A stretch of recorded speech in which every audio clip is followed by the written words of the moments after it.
that question that surfaces, I'm finding for myself, for my clients around this time of like, oh, I'm through playing to all of these rules that have been designed to keep me quiet and small and amenable and agreeable and useful and productive and all of those things. Like, fuck that shit. I'm over it. Great. That's empowering. That's wonderful. I love that we have women that are coming to this recognition. And what it does for so many of us is it leaves us being like, oh, but wait, who am I? What do I love? What do I want? What fills me up? What gives my life meaning? What gives my life purpose? Who am I underneath the conditioning? Hello, beautiful souls, and welcome to the Woo Curious podcast. Your map to the mystical, your key to the sacred, and your guide back home to yourself. I'm Eileen, a writer, a spiritual coach, energy healer, and slow living witch. This podcast is your invitation to explore a world where the mundane and the sacred intertwine. It's a haven for those ready to take the first steps into the realms of magic and mystery, providing a safe space for you to embark on your own enchanted journey towards healing and self-discovery. Here, I'll unveil the whispers of the mystical, the rituals often hidden in plain sight, and I'll engage in sacred conversation intended to stir your soul and lead you back into your power. I'm all about demystifying woo and witchcraft. So, whether you're a seasoned seeker or simply woo curious, I'm so delighted you've decided to join me on this journey. Let's make magic.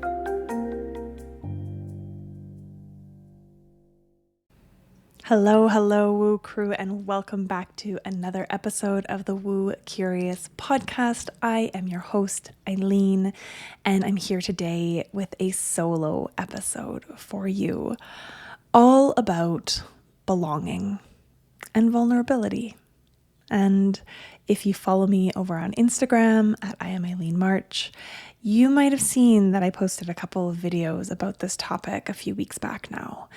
I can't remember if I wrote about it too. There's a good chance I did in my email newsletter, but the topic felt really important. And as I made those couple of videos for Instagram with their time limits that are imposed by that platform and the format, I felt like it deserved a full episode of this podcast to explore in more depth and allow us to engage with the concept and the ideas more intimately.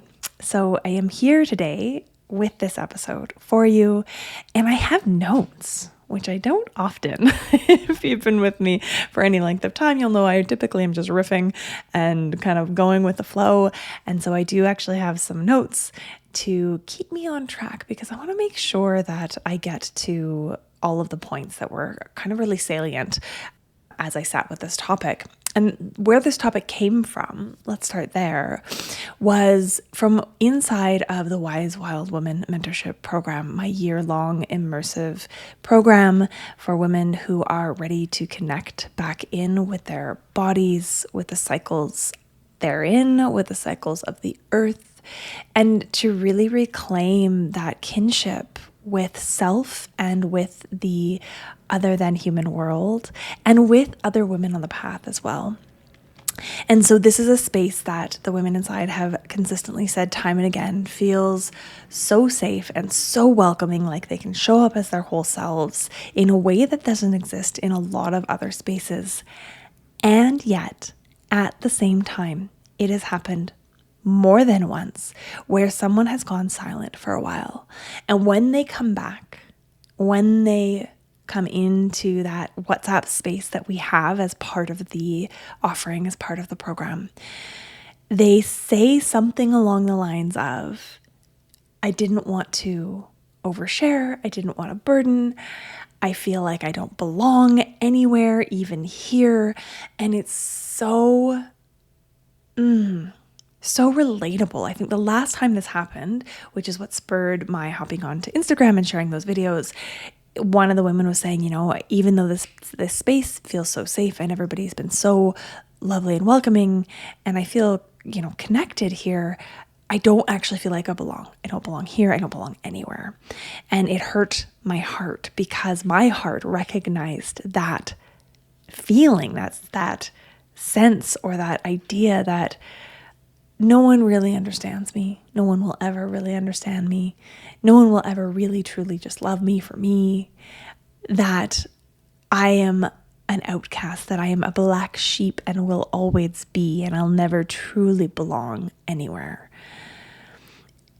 And that resonance with this experience of the woman inside the Wise Wild Woman Mentorship and my own experience in life that kind of comes up. It feels cyclical, but I've been really dancing with it in these last couple of months. Made me realize that, it's not just her and me, it's so many of us. And so why is this? Why do so many women walk through the world feeling like maybe they fit in, but they don't truly belong? And so let's start by talking about, what fitting in is versus what belonging is. Because we learn from a very young age how to fit in, right? And to fit in, we play nice. We keep our unpopular opinions to ourselves.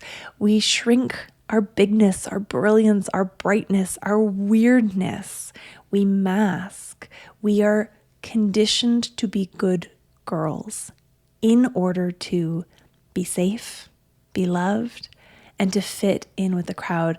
Brene Brown speaks to this as well quite a bit in her work, of this idea of we contort ourselves into this shape. We put these masks on in order to fit in, and we lose ourselves in the process. This works in a social situation where we might feel like we get to connect with people and we're accepted, et cetera, but then we end up feeling alone in a crowd, right? When we go home, we feel like we have no one. We're alone. Nobody understands us. Fitting in this sense, is something that requires of us to contort, to mask, to shrink, whatever it might be. Whereas belonging, true belonging, requires us to fully show up and to be vulnerable. And that's there's the rub. That's the part that's so hard. Because when we think to ourselves, oh, nobody understands me, there's a good chance that's true. And it's true for two reasons often, right? The first being, and we're going to go back to vulnerability here. Don't worry. We're not done with that topic. I didn't just glance by it. But I want to speak first to these kind of two reasons why we often end up feeling like nobody understands me. At least I know I do. And the first one is that we don't let them understand us. We don't give them the information, the real, authentic, raw look into our beings, our minds, our hearts, for them to be able to understand us, which that understanding, that openness, right, that creates that real, true connection and a sense of belonging. And the other level here is that nobody understands us because we may not even truly understand ourselves at a deep level. We often don't know ourselves beneath the layers of conditioning that we've been swimming in for our whole lives, right? We often don't ask ourselves the question of, what do I actually want? Or who am I truly outside of or beneath what's expected of me?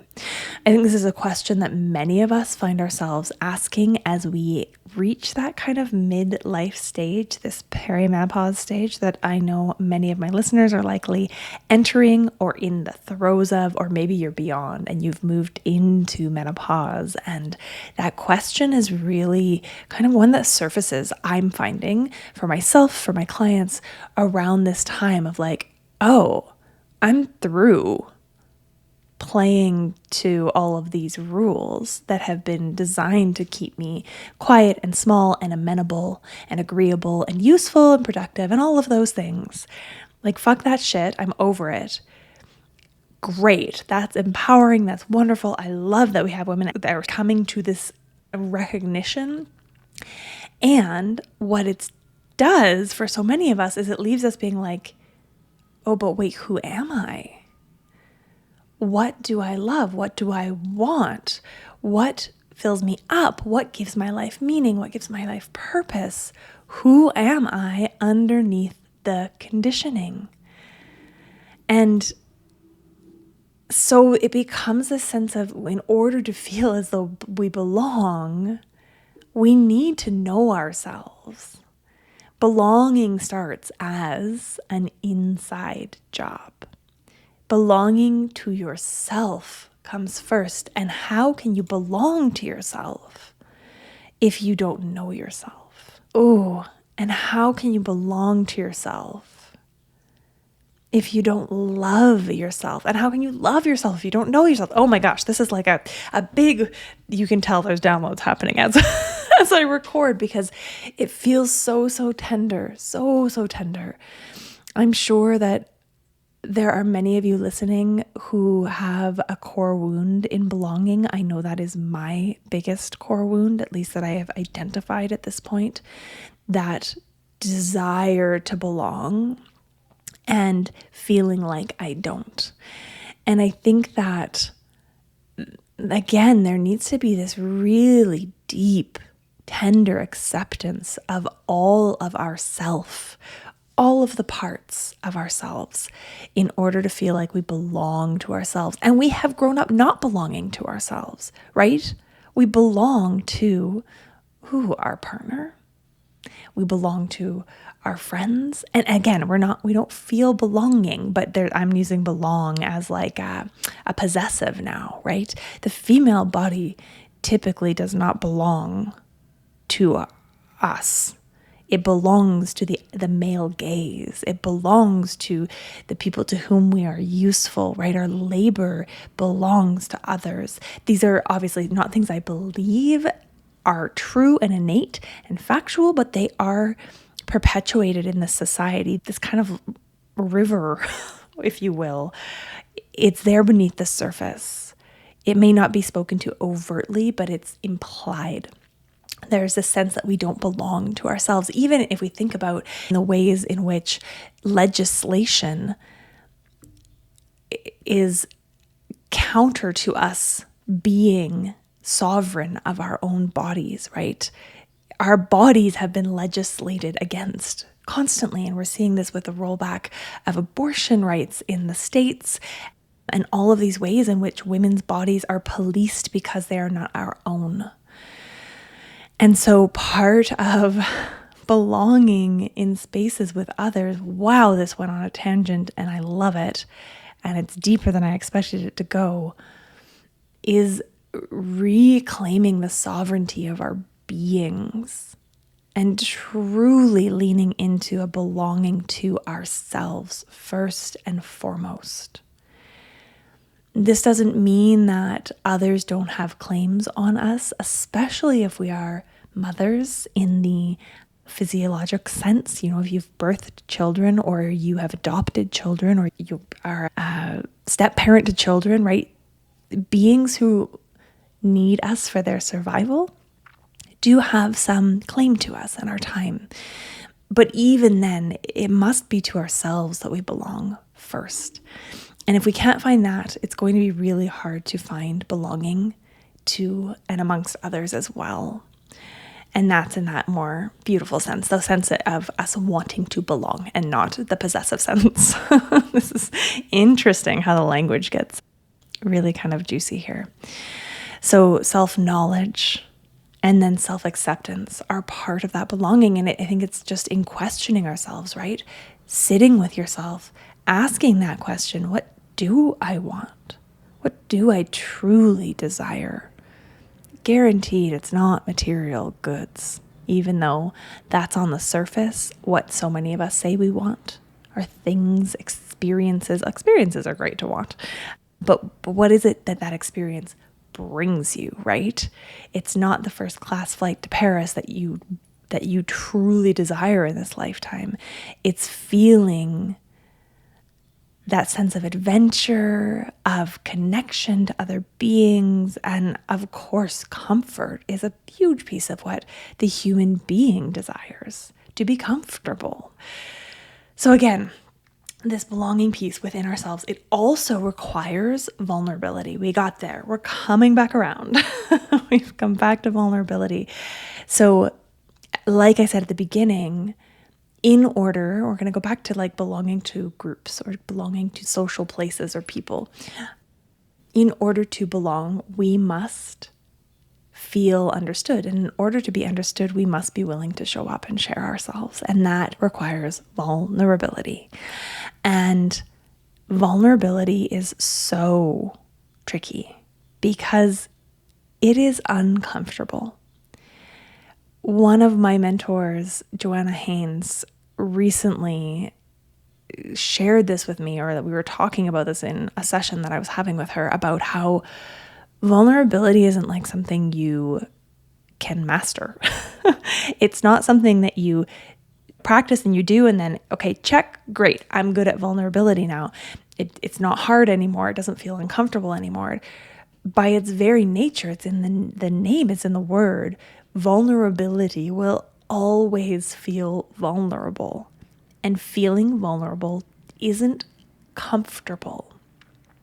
And so to practice vulnerability, to be vulnerable, what we're doing, what we're practicing is creating more capacity for the discomfort of the vulnerability.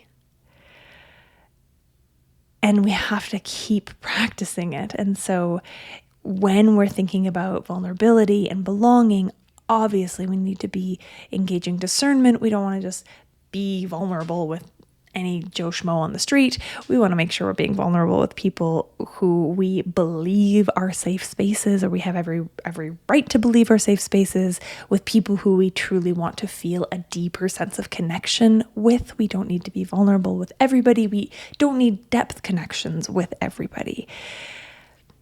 But those with whom we do desire a sense of belonging, it really does require that practice of vulnerability, that practice of showing up in our fullness and sharing all the pieces of us, even the ones that don't feel terribly polished or desirable or maybe even likable.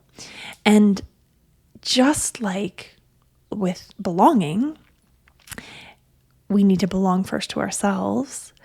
So too with vulnerability, we need to be okay with being vulnerable first with ourselves.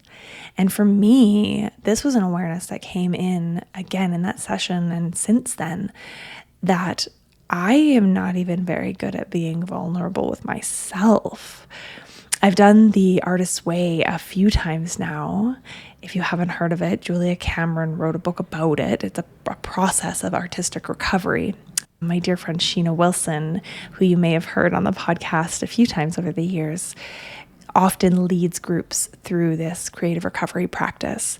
And part of it is coming to your pages every morning and just brain dumping. 3 pages, write it all. It doesn't matter what's coming out. It doesn't have to be pretty, etc., etc. And what I realized in this last go round is I'm really good at just writing about what's coming up, what's happening. I might write what's worrying me, those kind of rumination thoughts are easy to get out. But I'm really bad at getting nitty-gritty honest about truths that might be really uncomfortable or scary, even with myself. And so, of course, it's hard to then go on and be vulnerable with others. Another thing that I really recognized recently that might be, an aha for you or something worth sharing here is that vulnerability doesn't just mean sharing all the details of your lives. I share things regularly with people I don't know that well that others might be like, whoa, maybe TMI, or that feels like a lot for a stranger, and it doesn't bother me, but it's for me, the really vulnerable shares are those deeper truths, especially ones linked to strong emotions The ones that might, by my admission, require me to make a change in my life, take an action that feels scary, have a conversation that might be really hard. Those kinds of things for me are the vulnerable places, and I very frequently don't let them in. The other way that we often get stuck in this space of, I don't want to be vulnerable, is, oh man, there's a few here coming to mind. One, we don't want to burden people. Again, that's a very common thing as a woman in this society. To burden someone else is like, oh my gosh, I would never want to do that. And of course, it's really important that we're practicing really good communication and asking if we're going to be vulnerable about something heavy or hard, making sure that the person that we're connecting with and being vulnerable with has capacity. And we can just ask that, like, hey, I'd love to share something with you, but it's a bit big, it's a bit heavy. Do you have capacity? Simple as that. So that's part of it. But like, we need to be able to have spaces where it is safe for us to share those big things that are hard and heavy. And it's okay to be a burden. We're not burdens. Typically, the people who love us want to connect more deeply, right? We all want that shared connection and sense of belonging and understanding of each other. And it's a privilege and an honor to be a trusted person who can receive somebody else's vulnerable share. And yet we don't want to share ourselves. So many of us are better at holding space for receiving others' vulnerability than we are at actually doing the vulnerable work and being vulnerable. Of course we are, because it feels vulnerable and doesn't feel good. And a lot of us don't have a lot of tolerance or capacity for that discomfort.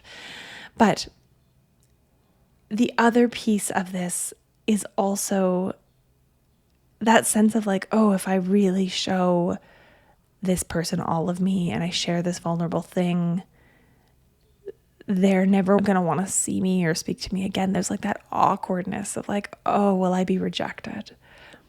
And the reality is that sometimes, yes, we might be. But if we don't risk rejection, we'll never find that true belonging and connection that we are so deeply desiring and craving. And as with so many of the things that we discuss on this podcast, all the personal growth pieces, practicing vulnerability, just like practicing play or practicing speaking your truth or you're speaking your mind, practicing taking up space, all of these things give others permission to do the same. They show others an example of what it might be like to live life in a more connected, present, authentic, joyful, rich, meaningful, connected way. By practicing vulnerability with others, you not only get to feel like you truly belong because you give them the opportunity to receive you, to meet you where you are, and to say, I love you exactly as you are, warts and all. And you are also modeling and showing them that it's safe to reciprocate, to also practice vulnerability. And I think that's just such a beautiful gift. And it's part of why doing this inner work for ourselves in whatever capacity we have to do it creates a ripple effect out into the world, even if other people aren't actively engaging with these ideas. And yes, in a perfect world, we all would be, but a lot of people aren't. A lot of folks don't have the tools, don't have the awareness, the understanding, or the desire. And yet the impact happens because we are social creatures and we learn from each other and each other's behaviors, and the modeling of other humans gives us a roadmap for ways of being in the world. And so if we can lay out that roadmap as one where vulnerability and communication and belonging are things that we're practicing doing in real time, it gives other people, the light You become a wayfinder for others. So all this to say, if you've ever said to yourself, and maybe you've said it recently, maybe you still feel this way, I don't belong anywhere. Nobody gets me. I'm just the odd man out. I'm the black sheep. You're not broken. You're not alone. And it is very possible to start to practice a way of being that allows you to come into connection first with yourself and then with others in a way that can let you feel, make you feel, allow you to feel like you truly belong. This is part of what we're practicing inside of all of the spaces I'm offering, from the touch points of the Wheel of the Year ceremonies, where the shares are often so tender and vulnerable. To have that space to be received and witnessed is often the first step, right? Because in community, again, this work can be done alone, but when we're talking about belonging, we got to belong to ourselves first, yes, but then we do also have to belong to others, and we can't belong to others if we don't practice with others.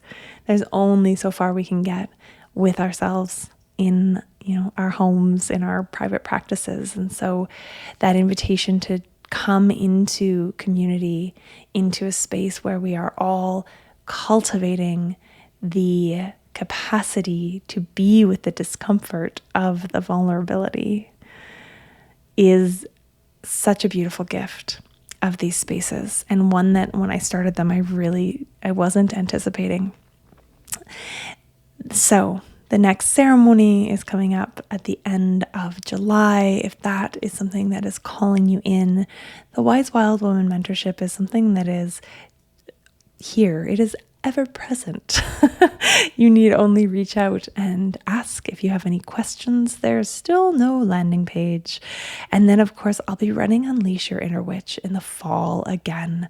So if you have questions about any of those, or if you have questions about working with me one-on-one as well, receiving remote energy healing, having one-on-one sessions, reach out. I'm here. I'm an open book.